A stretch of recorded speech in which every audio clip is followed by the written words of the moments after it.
Right now, we are going into an exciting session, as we call it, in cricket terms, is the last half an hour before lunch. So I think it's a super exciting session that we have. And this has got stories of impact for a better planet. That's what we are calling it. I would like to invite the panelists. It will be a panel discussion, exciting team that we have put together for this. And again, thank you all for coming here for this. The moderator for the panel will be Dr. Jayashree Ratnam. Dr. Ratnam, please come on stage. She is the Director of Wildlife Biology and Conservation Program for the National Center of Biological Sciences, NCBS.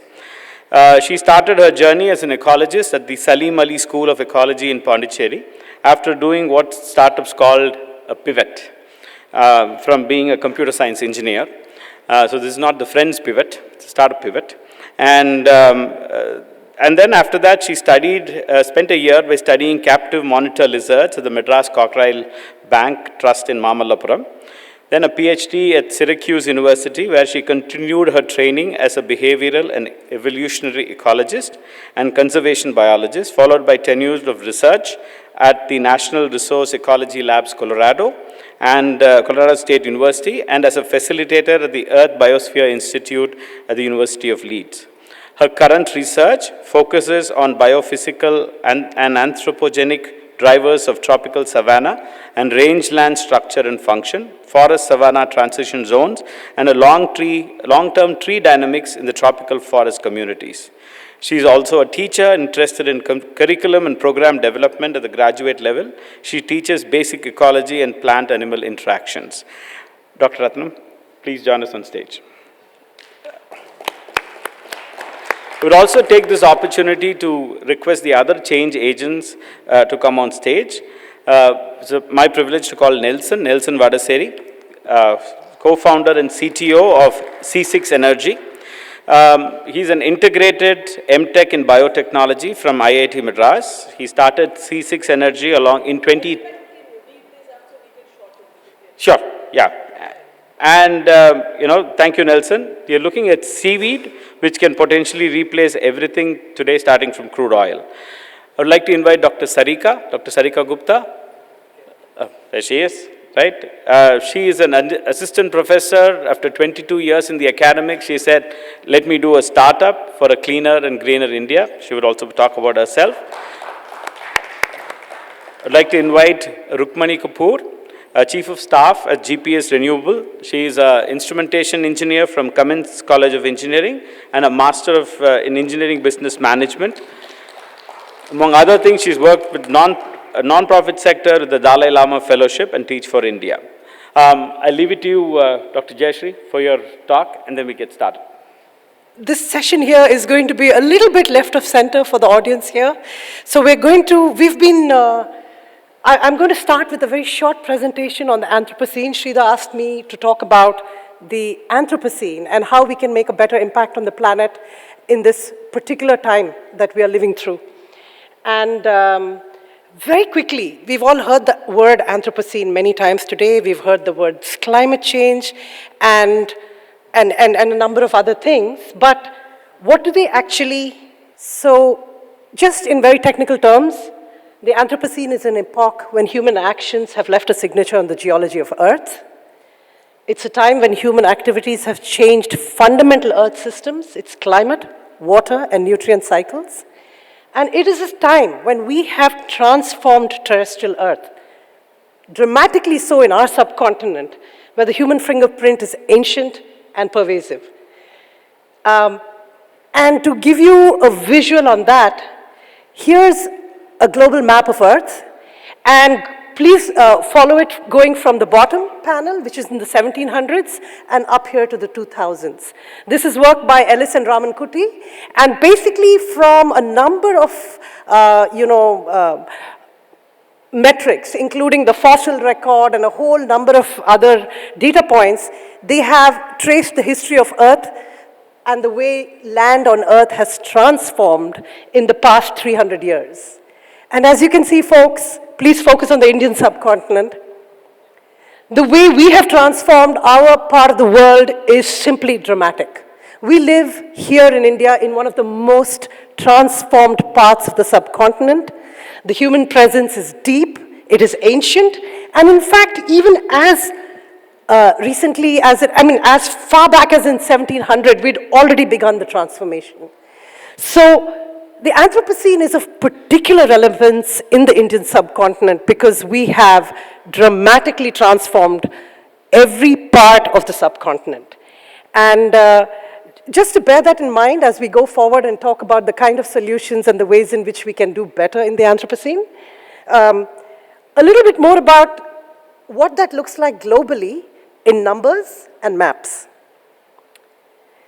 So actually today, the human footprint on Earth, if you measure it, from extent of built environments, lights, etc. So there's something called the Human Footprint Index. And if you take a look at that index, well, 75% of Earth's terrestrial lands on it you can measure the human footprint on it, okay? And once again, as you can see in this map, folks, the subcontinent where we live pops up. We've got a massive footprint by any measurable metric. Specifically, what does that look like when we think about, the food that we need to eat and what we do? Well, more land was converted to cropland in the 30 years after 1950 than in the 150 years between 1700 and 1850. Once again, to folks, take a look at the Indian subcontinent. Of course, there are other parts of the world as well, but I am focusing on the Indian subcontinent today. It's here that we are and here that we're going to matter. And what is dramatic about this transformation, folks?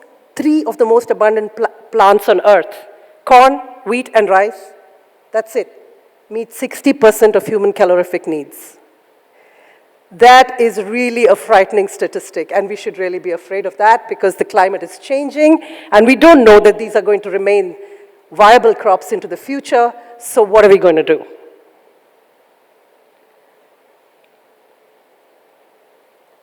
And of course, crops don't grow on their own. When you grow crops, you throw fertilizers into earth. And once again, you will see here, since the 1950s, humans have doubled the amount of nitrogen and tripled the amount of phosphorus that is circulating in Earth's systems, right? And that's basically once we did the Haber-Bosch process and we learned how to fix nitrogen, that's the escalation you see there post the 1960s. And at the same time, similarly, with the number of phosphorus fertilizers and other things that we used, you can see the escalation in phosphorus. This is not trivial. Nitrogen and phosphorus are actually the most limiting nutrients on Earth for plant growth. And we have currently amplified them right across the subcontinent. And we all know what that means. That doesn't stay in the soil where you put it.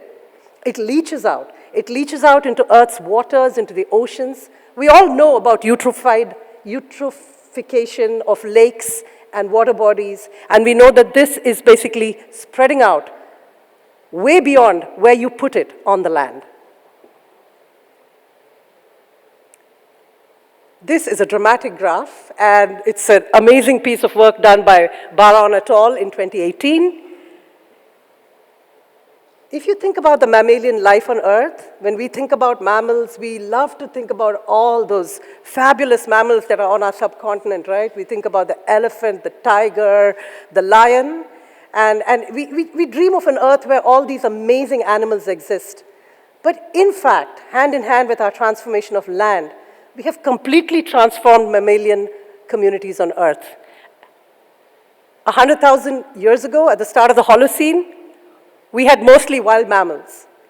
But today, humans and livestock account for 96% of the total mammal biomass on Earth. That is how much we've transformed the natural world. And the biomass of domestic poultry actually is nearly threefold that of wild birds. So here's a very nice infographic that I found on that. That is what the mammalian community on Earth looks like today, folks. That little bar up there in green, that is wild mammals. This is what we've got on the planet. This is what we've got to feed. This is what we've got to work with in the coming decades. Obviously, if we have replaced everything on the planet, the global rate of natural extinctions have accelerated in the past 50 years.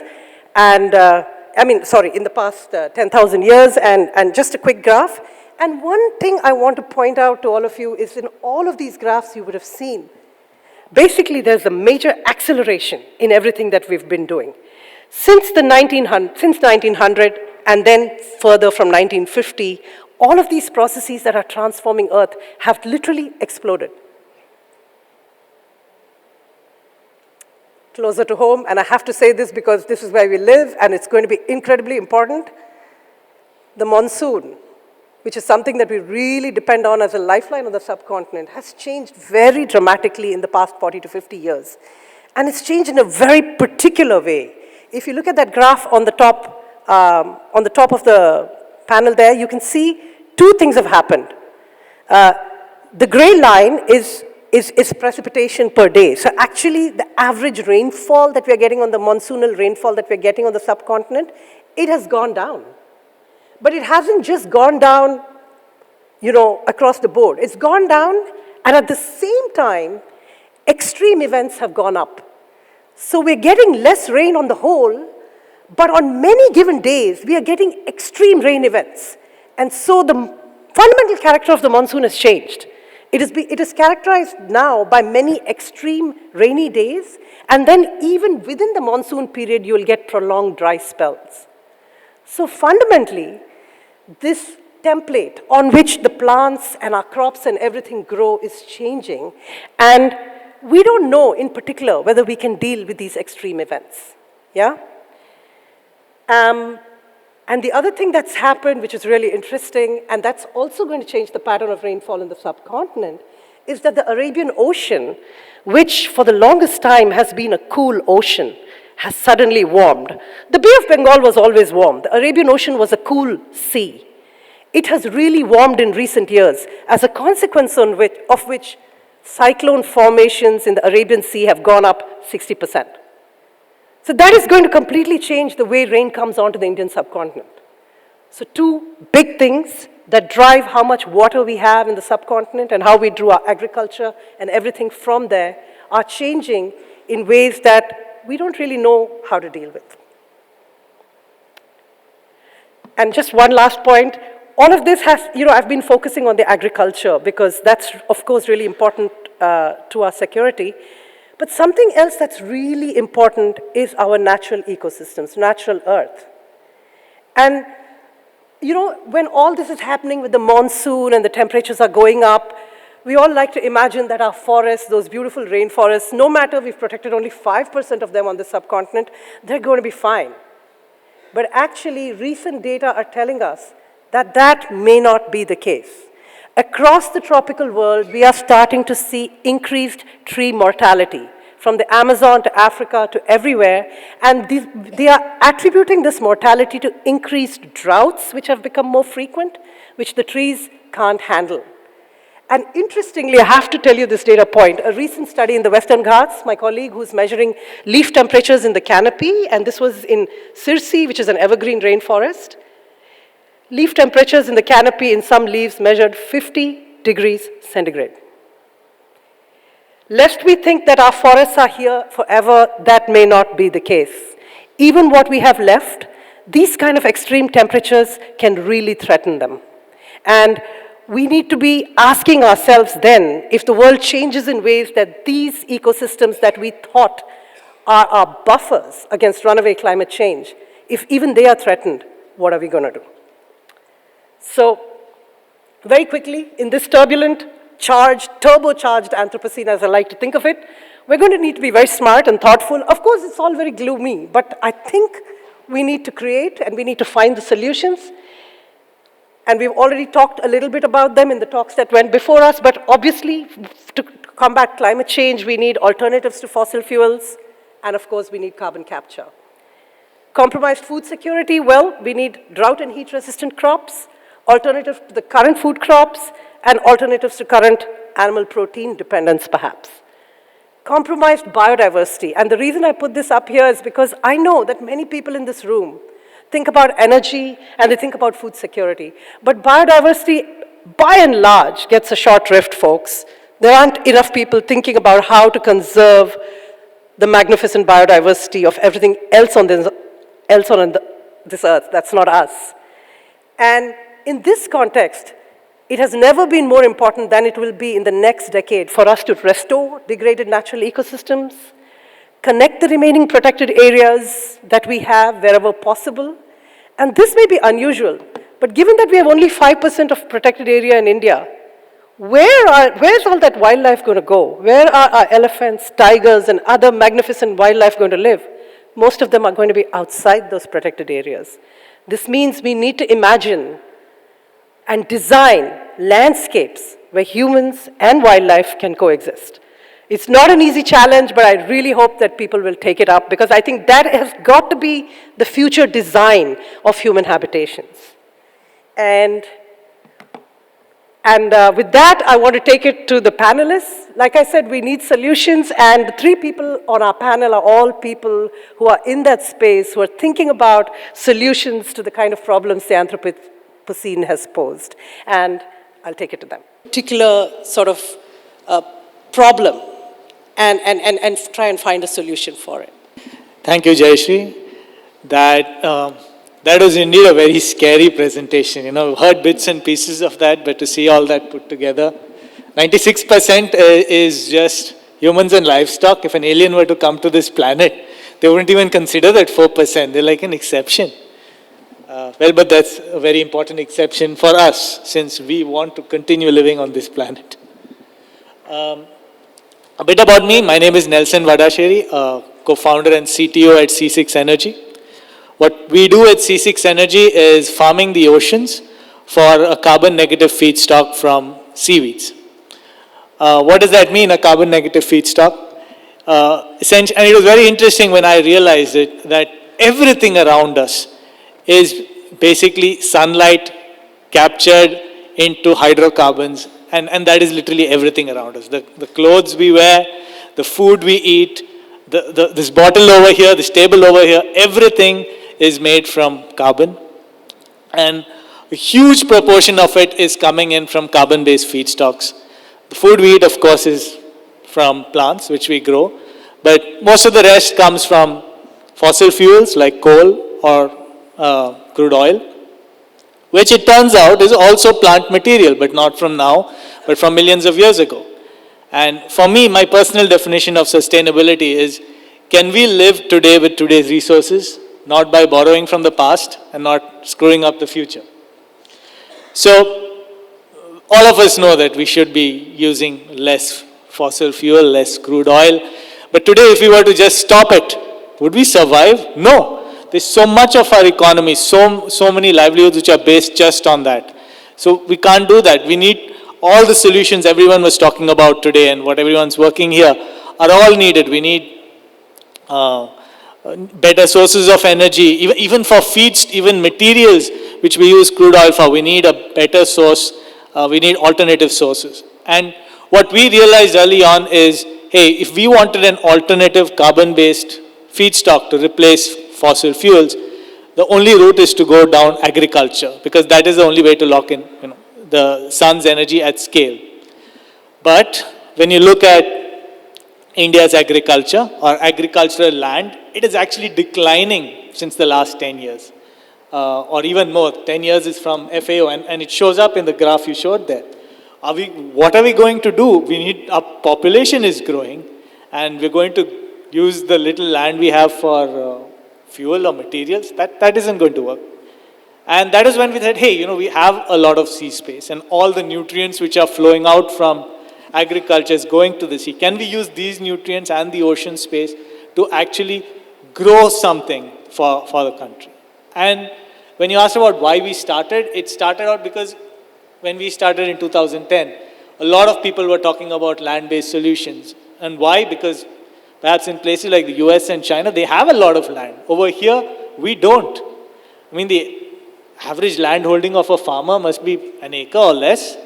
And I was talking to this guy from Canada, and like, how much land does a farmer there have? And he was like, half a section. And I didn't even know what a section was. Like, how many of you know what a section is? Please raise your hands. None? That's a square mile. that's the size people are talking about. You can forget about it in India. And if you want to do something which has this scale, a planetary scale, right, a change at a planetary scale, we need that.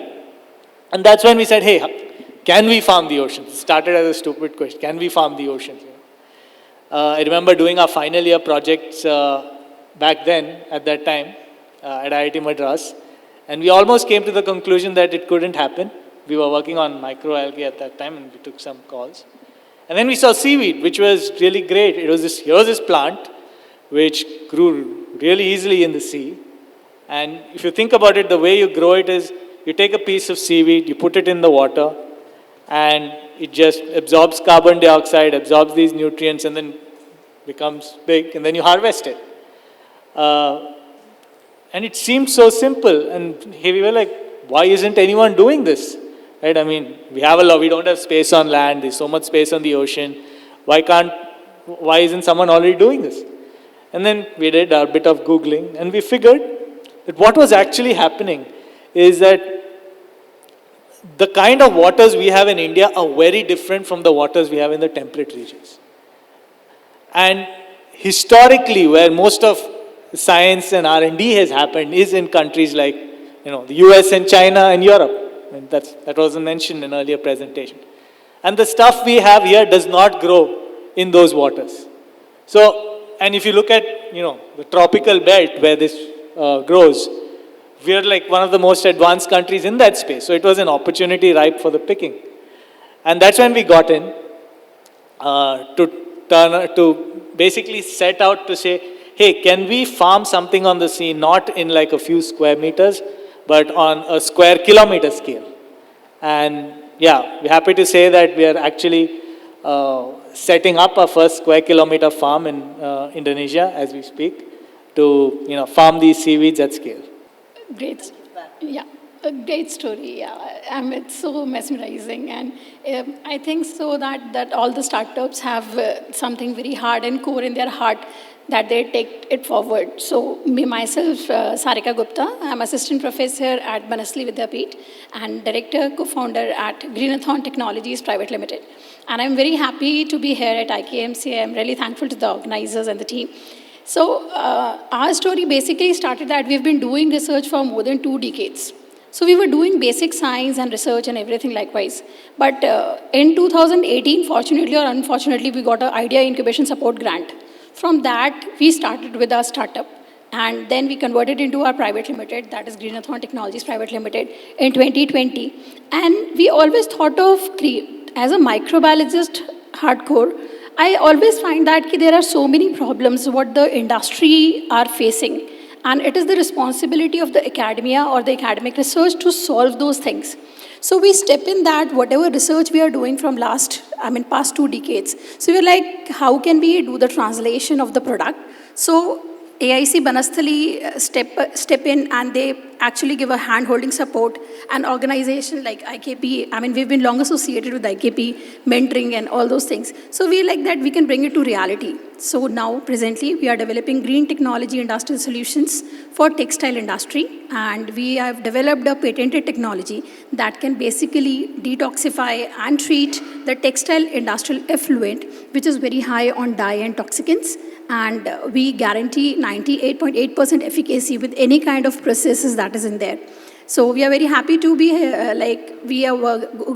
our aim is to zero waste management. So whatever water has been treated, 80 to 85% of the water has been upcycled by the same industry, wherein the solid biomass that has been generated, it is very high on metal content. So we are outsourcing it to electroplating industry. So we basically are contributing to the circular economy that we want. And with the intensive research, we are bang on with our product and its efficacy. And since last July, we have started the revenue operation. So whenever we were this smaller kid, I basically belongs to Jaipur, Rajasthan. We always see that the textile effluent being discharged in the water bodies and in the land pieces. So we always thought that can somebody step in and do likewise. Abhi hum itne bade ho gaye hain, abhi bhi the problem still persists. That means industry is not having any potential industrially feasible solution that a small scale industry can also take care. So basically, our aim was to cater, because the larger players and the big players, they have to comply and they have to, they can afford that technology, wherein the small and unorganized player, they cannot do it. So we have developed an economically feasible, industrially feasible approach so that all the players in the textile ecosystem can afford. So this is how we go. Thank you. So the story of GPS and how GPS started, GPS actually is a full stack biofuels company which works in biofuels. Like what we mean by full stack is on all the layers of a biofuel project, which is technology, design and engineering, execution capabilities, R&D, software layers. So we work on all the layers of a biofuel project. But how we actually started, the two co-founders, Sri Krishna and Menak, actually started work. They were together in IIM Bangalore, and they both wanted to do something. They wanted to become entrepreneurs, but they didn't have like a eureka moment of saying, okay, this is what we want to do. So they joke around and said we kind of blind dated all the social issues in India, and there were a lot of social issues. But at that point of time in 2012, I think Bangalore was having a major urban waste problem, and it was being reported in papers every day. So they came together to see whether they could use technology to solve the urban waste problem, and that is how they landed in the biogas and the biofuel space. So biogas is not anything new. It is existing. It is what happens in our bodies. It is, you can dig a hole and make a biogas plant. But what GPS did was bring incremental innovations and how we can bring modular biogas plants in an urban setting. So our flagship project is called BioUrja, which is a captive biogas, modular biogas plant. There were incremental innovations like if you look at traditional biogas plants, they are cement-based, large plants that are not really monitored, they're not really financially viable. But the BioUrja plant is a vertically based plant that does not take a lot of space. So one of our clients, like JW Marriott, also has like the biogas plant is on 3 floors, they're decentralized. So that is a few incremental innovations they did. And then they continued to do innovations in terms of how do we monitor, because all the biogas plants need to be monitored continuously because it's a biological process, right? So if it breaks down, then what happens? So we continued making incremental innovations on remote monitoring system, applied some patents.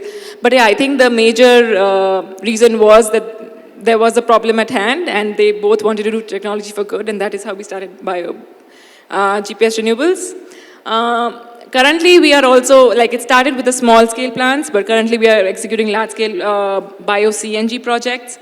We are executing a project with Reliance Bioenergy for converting paddy straw to bio-CNG. We are doing plans with EverEnviro to convert the Indore municipal solid waste to bio-CNG. So that is a fully commissioned plant. It takes in 550 tons of municipal solid waste from Indore, which is around 80% of Indore's municipal waste, and converts it into 15 to 20 tons per day of bio-CNG, which fuels around 14 to 140 municipal buses, and also supplies gas to Avantika Gas. So that is the genesis of the company. Yeah, thank you. Some simple questions for all of you, where I'm going to try and link the kind of stuff I do as an ecologist and what I study to the innovations that you're making. And so for you specifically, what is increased sea surface temperatures going to do to the potential for the farming that you've been talking about? I'd imagine the seaweed would be very sensitive to it. It is sensitive, not as sensitive as coral from a business, thankfully, but sadly for the coral. What we've seen is traditionally these seaweeds have been growing in shallow waters or in the intertidal zone, and conventional seaweed farming has been trying that. And we've been monitoring sea surface temperatures also. So it's not just data which we are seeing in other places, but stuff which we are seeing. And it's not that the temperature elevated all the time, but what's been happening, and it's just creepingly increasing. Every year the maximum temperature which is coming is just increasing, like maybe by half a degree. So, or a little bit, but it is steadily increasing. And when we started, for example, in near shore, we would, like a temperature of 32 degrees, 33 degrees would be high. Now 35 degrees is a regular occurrence. It's 2 degrees, which may not seem like much on land, but on the ocean that's dramatic. Because these organisms don't see the kind of fluctuations we see between night and day. and because sea temperature is supposedly constant, but it is increasing. So what we are seeing is that, hey, we can move into deeper and deeper waters where the mixing of waters is better. So the effect of increased temperature is lesser. So that helps. Also, like what we said, we are working on breeding strategies to see how we can start selection and, breed development processes so you can get more temperature tolerant strains. So in that sense, I think we are well covered. But as someone who works with the ocean every day and sees this change, it's really sad to see the kind of things these changes are bringing. But it is what it is. We have to focus on bringing the change what we can do. I just wanted to say, since you said that my presentation was very scary, that the point wasn't to be scary, but just to say that this is happening, and we need to keep it as the background template when we come up with solutions. And obviously, it's nice to see from your answer that that's something you're actively working towards, because you're seeing it and you're thinking about potential ways of reworking your model so that it can work within these new parameters of temperature and climate. Yeah, so that's great to hear. For you as well, any particular challenges that you're facing in scaling up what you're doing? Basically, every time the bottlenecks changes. In the morning, I had a discussion with Nelson. So the challenge is when we see that now we have accomplished a certain set of challenges, some new pop-ins. So the regulatory compliances and like in our case, because the thing is that there is no organization that certifies the product for the textile effluent treatment. So we have to work as per the guidelines given by MOEF, Ministry of Environment and Forest. So it goes, across, and with very fortunate fund from Tyrek Bayrak, Thai winner, and state government, we had the innovation award. So we have that awards, and so we have had a scale-up facility at a pilot scale in Jaipur itself. So challenges, we see that as we see the market expansion, so we have to see the diversity of the, process houses across. So we want to validate everything across the India in various textile hubs of the nation, and then we want to hit the global market. So as we expand and as we grow, so the challenges and the nature of the challenges keep on changing, but that keeps our energy level high, because that makes us strong, so that we are ready to face the next one to come. Yeah. So I think the challenges for this sector are mainly, it's not a challenge, I think it's a good challenge to have, is the amount of feedstock that's available. So the feedstock that goes into the bio-CNG plant, whether it's paddy straw or other agriculture residues, the way that the feedstock works is there needs to be some kind of pre-treatment that needs to be done on the feedstock, and to break down the feedstock. So that it can go into the digestion and become gas, right? Like that. Once we figure out the pre-treatment is what the remaining process for all the biomass, for all the input to the plant remains the same. So I think the challenge is to kind of develop technology, develop R&D onto the different kind of feedstocks available. Like there's paddy straw, there's soya, there's maize. So, and getting more players involved into this sector so that there is competition, there is more money coming in, and the R&D and the technology develops at a faster rate than what it is developing right now. That's where we are, yeah. And I'd like to thank all our panelists very much. Thank you, Sarika, Rukmini, and Nelson for being here today, and for all the work that you folks are doing.